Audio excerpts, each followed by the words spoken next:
flexing on my name, get a lesson.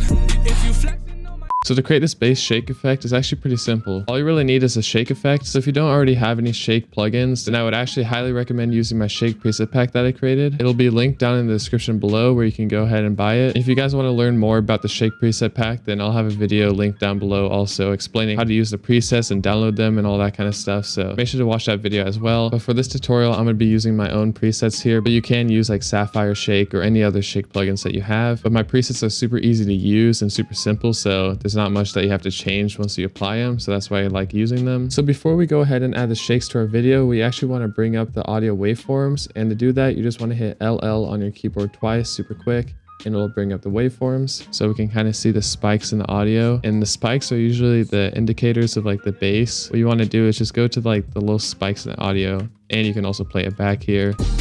So obviously we have one at the start. So if you just hit the star key on your number pad, then it'll place a marker. But if you don't have that, then you can just right click and then hit markers, add marker, and you can hear that there is another beat right here, so I'm going to place another marker on that little spike right there. All right, so I just finished going along the audio here and placing down my markers, and now we are ready for the shakes. So when I apply these shakes, I like to add an adjustment layer. So let's go up to the layer, new adjustment layer, and make sure you have motion blur toggled on that adjustment layer. So now we have this adjustment layer, so what we can do is just go ahead and make sure that our marker is at the start of that adjustment layer where that bass is. So the first shake that I'm going to add is a shake zoom out, so let's bring that on there and play that back.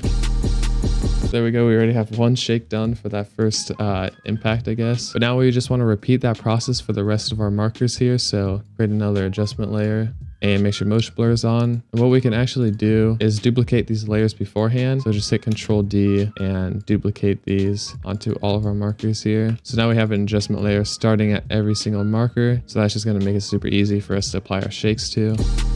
So for the second marker here, I want to go ahead and add a different shake. So I'm going to try the shake pumping right here. Let's apply that. Make sure once again that the marker is at the start of the adjustment layer so that the keyframes get applied to where that marker is. So now when we play this back, you can see that the shakes are like happening exactly on the beat there. So we just want to go ahead and keep doing that same process to these next adjustment layers here. So for these next ones, I'm going to apply maybe a shake Y small to both of these really quick since they're like pretty back to back here. And then on the last one, let's go ahead and apply shake Y and rotate. Let's bring that onto there.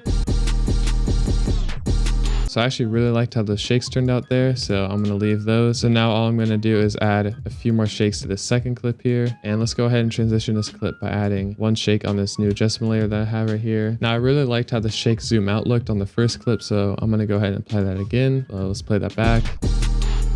Now I actually want to add one more shake to this, so I'm going to add one more adjustment layer. And for this last adjustment layer, I'm actually going to go into the shakes out folder here, and let's bring on the shake out 3 here, and hitting U on the keyboard will bring up the keyframes here. And we just want to align these keyframes by selecting all of them at the very end of that adjustment layer or the end of that clip here. So now when we play this back, it like shakes out. Oh, and we also forgot our motion blur. Forgot there, but instead of the shake starting at the start of our clip, it's starting at the end like that. So that is why it's called the shake out. But as you can see, there's these like black like borders on the edge of our clip here. And the easiest way to get rid of that is going up to the effects and presets and searching up motion tile and just bring that onto the clip, not your adjustment layer, but the actual clip here, and change the output width to 300 and the height to 300. Those can be changed, but I just like 300 for both of those. And then you want to make sure that the mirror edges is selected. And there we go. You can see that that fixed the edges there. So now when I play this back, that looks super clean.